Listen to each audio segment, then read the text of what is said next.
دخول مفاجئ من المطبخ. الساعة دلوقتي 1 بتوقيت الرياض. ازيكم يا حلوين؟ عاملين ايه؟ وحشتوني، يا رب تكونوا بخير. هقول ايه؟ صباحكم زي الفل، لا مساءكم زي الفل. بصوا بصراحة ما كنتش هصور النهاردة، قلت هاخد اجازة من التصوير. اللهم صل على النبي. صورت لكم فيديو المشتريات، فقلت خلاص بما اني صورت فيديو المشتريات النهارده مش لازم بقى اشغلهم بغدايا وكده ونقضيها اي حاجه من التلاجة. للامانه كنت هقضيها بقى عيش وجبنه وشكشوكه وبطاطس محمره والحاجات دي. جو حر، والجو الحر ده مش بيحتاج اكل دسم ابدا ابدا ابدا ابدا. بصراحه انا صاحبه فكره السندوتشات، مش صاحبه فكره السندوتشات برشح فكره السندوتشات. فانا كلمت صالح احنا هنتغدى ايه النهارده؟ قال لي اي حاجه.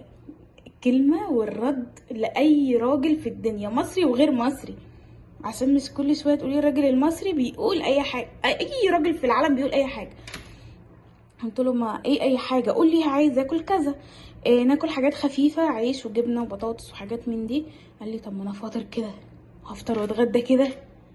قلت له طب بص، انا كنت عامله بروست وعندي فايض بروست لسه متحمر نص تحميره، نطلعه ونحمره ونكمل تحميره ونعمل بطاطس وكاتشب وصوصات وكده. ما انا لسه واكل بروست. طب اعمل ايه يعني؟ اعمل رز وفراخ؟ لا مش بحب الرز، هو مش ملوش تقل على الرز قوي، ممكن ياكل اي اكل بعيش ولا انه ياكل رز ومكرونه وكده. طب اعمل ايه؟ قال لي عندك لحمه مفرومه؟ قلت له عندي لحمه مفرومه. قال لي خلاص احنا هنعمل برجر. قلت له بس انا مش هعجن، انا مش هعمل عيش البرجر، انت جيب كيس عيش وانت جاي من بره وانا جاهز الوصفه، ولما تيجي نحشي السندوتشات على طول. قال لي خلاص سهله بسيطه سهله بسيطه. هو ايه؟ هو طلب برجر لحمه ما بياخدش 5 دقايق ومحمر جنبه شويه بطاطس. انا اسكت؟ والنبي لا يمكن، بما اني هعمل برجر وهقطع بصل عشان اعمل بصل مكرمل وهعمل بطاطس محمره، فقلت ليه ما نعملش كمان برجر فراخ. طلعت صدر فرخه وطلعت فلفل الوان وبصل، يعني البصل ده هعمل 2 مكرملين وواحده هناخدها مع عجينه مع عجينه البرجر الفراخ. وبرجر اللحمه مش بحط عليها انا افتكاسات كتير ولا بصل ولا الحاجات دي كلها، بحب اكله كده لحمه صافي. فانا طلعت الصينيه المحترمه دي، الحاجات دي لسه متفرزه لسه متلجه، يعني هسيبهم هنا شويه يعني حوالي نص ساعه. هنقع بس دي في ميه وليمون وحاجات ونغسلها يعني وكده على ما اللحمه تفك، ودول كمان يفكوا عشان مش عايزاهم ينزلوا ميه في العجينه. ونبدا نعمل الحاجات مع بعض، نكرمل البصل ونعمل الصوصات ونظبط الاكل. هوريكم النهارده خليط من برجر اللحمه وبرجر الفراخ، اقسم بالله احلى من بتاع بره، وتحدي والله العظيم خطير، مفهوش افتكاسات، مفهوش بقى نقعد نجيب اللحمه ونحشيها بصل ونكتر. مش بنعمل حواوشي، احنا مش بنحط في اللحمه، بنعملها بيزك رهيبه رهيبه رهيبه رهيبه. خليكم معايا، ثبت التليفون ونبدا في التجهيزات. يلا بينا، انا اللي جبت ده كله لنفسي. تعالوا بقى نبدا في التحضيرات. هنا كنت مطلعه اللحمه زي ما انتم شايفين، اللهم صل على النبي. خدت بس نصها لاني مش هعمل لحمه كتير، هو صالح ملوش قوي في اللحمه بصراحه، فعملت قطعتين بس لحمه، فخدت حته لحمه صغيره وبوله حطيت فيها اللحمه. وقلت اما اقشر بقى ايه الحاجات بتاعه البرجر، البصل والبطاطس والحاجات اللي معايا. هنا بدات اقشر البصل عشان اعمل بصل مكرمل، واخد بصلايه للخليط بتاع برجر اللهم صل على سيدنا النبي، برجر الفراخ. عاملين ايه يا جماعه؟ وحشتوني، وشكرا لكلامكم الحلو وكومنتاتكم اللي زي العسل، والناس اللي بتقولي قناتك حلوه وانتي حلوه. والله العظيم ما في احلى منكم ومن كلامكم ومن ردود افعالكم اللي زي القمر، وكل واحده بتقول كلمه حلوه فده ناتج عن حقيقي قلبها وتربيتها وعقلها وحاجات كتير قوي. خلاص قشرت كل البصل اللي عندي والبطاطس، ما كانش عندي غير حبتين 2 بس بطاطس. خدت بصلايه حطيتها على الفلفل الالوان في الكبه، والثلاث بصلات التانيين او البصلتين هقطعهم شايفين سمك رفيع قوي قوي قوي، كاننا بنعمل بصل الكشري كده رفيع قوي. انا بحب اقطعه على ايدي مع اني عندي مبشره اللي هي بتقطع حلقات في نفس الكبة اللي هناك دي. بس شفتوا على ايدي سهلة وسريعة وبتخلص بسرعة، وانا بصراحة بحب اقطع الخضار على ايدي قوي، اكتر من القطاعة واكتر من الكبة واكتر من اي حاجة. بالذات البصل بحس ان هو ليه طعم تاني كده. قلت هعمل بطاطس محمرة، بس عايزة اعملها شكل اللي هو الزجزاج ده، شبه بتاع المخلل كده. فعندي انا القطاعة السكينة دي، فقلت خلاص خلينا نغير بقى، بما اننا هنعمل سندوتشات يبقى نظبط بقى الشكل النهائي يا ولاد. بحب لما اجي اعمل حاجة اعملها بشكل منمق كده، شكل حلو.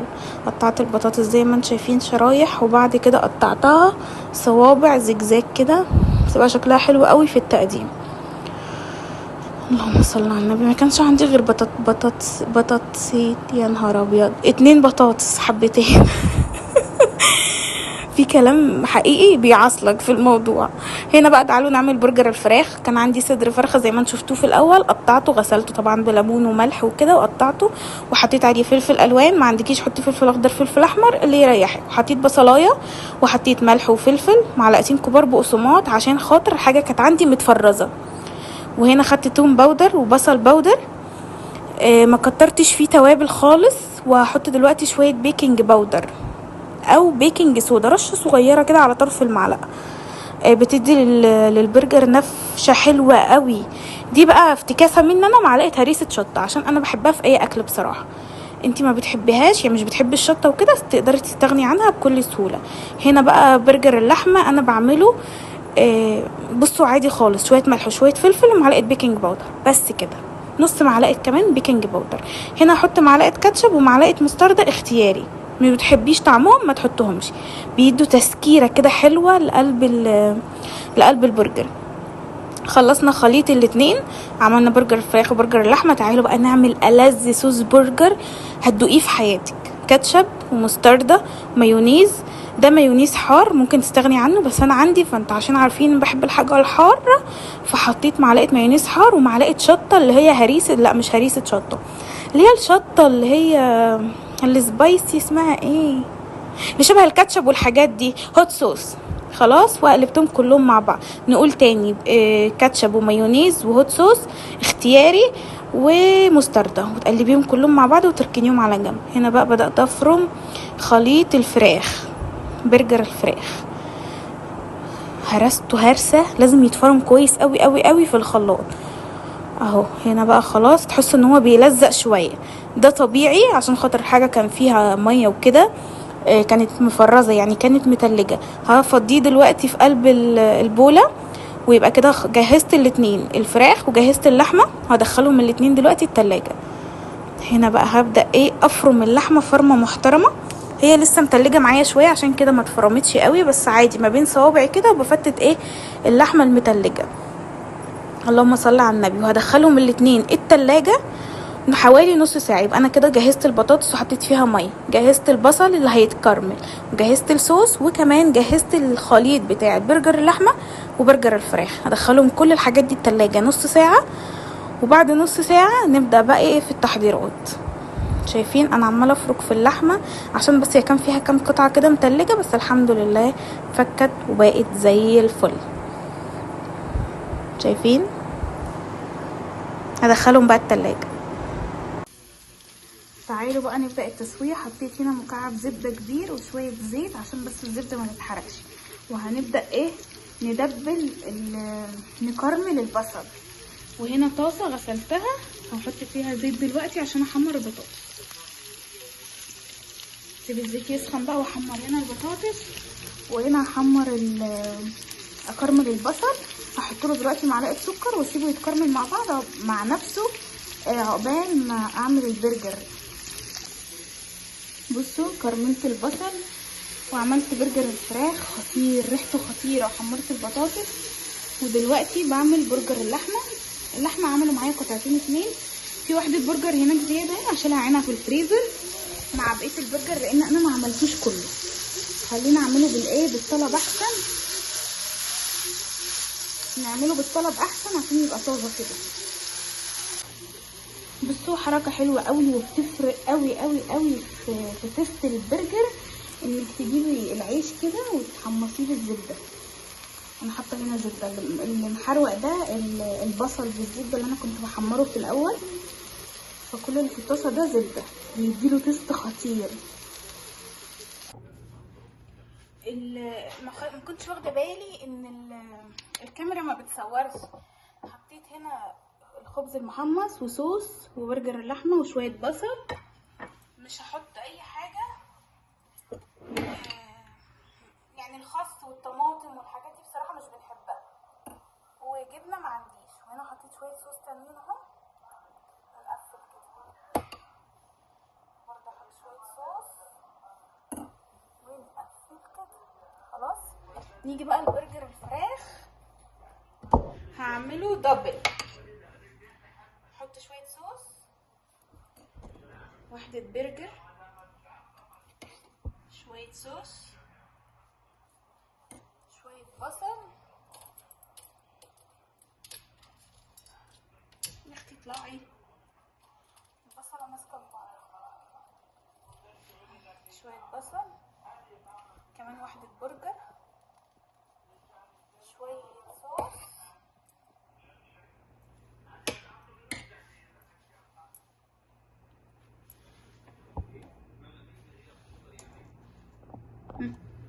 شايفين القمر كده. ونحط بقى ايه شويه بطاطس، وهكذا بقى في الساندوتش التاني. شويه صوص، واحده برجر، شويه بصل، واحده برجر، معلقه حلوه كده صوص، ونقفل قطعه تانية. وكمان شويه بطاطس،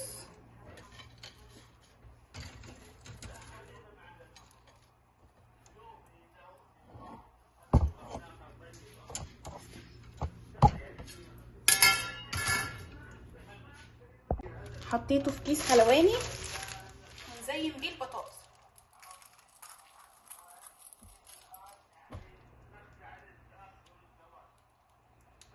شايفين ان شاء الله.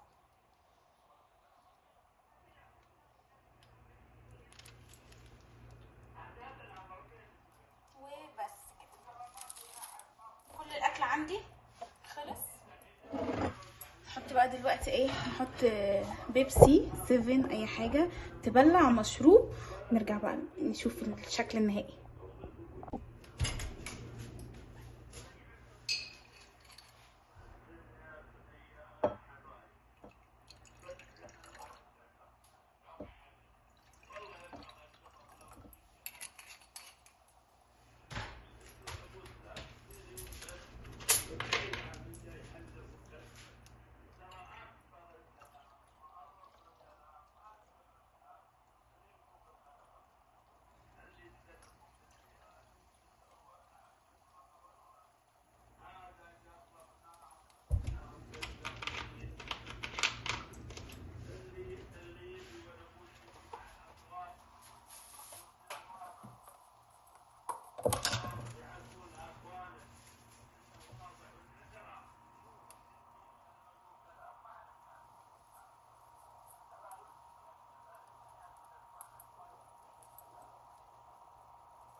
خلاص خلصت غدا النهارده، يا رب يكون عجبكم. الموهيتو المفضل لقلبي فيمتو و7 ونعناع وعصره ليمون، بس انا لسه ما حطيتش الليمون، هحطه دلوقتي.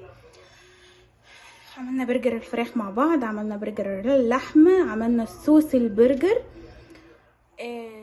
كل حاجه صنع ايدينا في البيت، مش لازم نشتريه من بره. في البيت بيرمي كميه كبير قوي واوفر واطعم وانضف.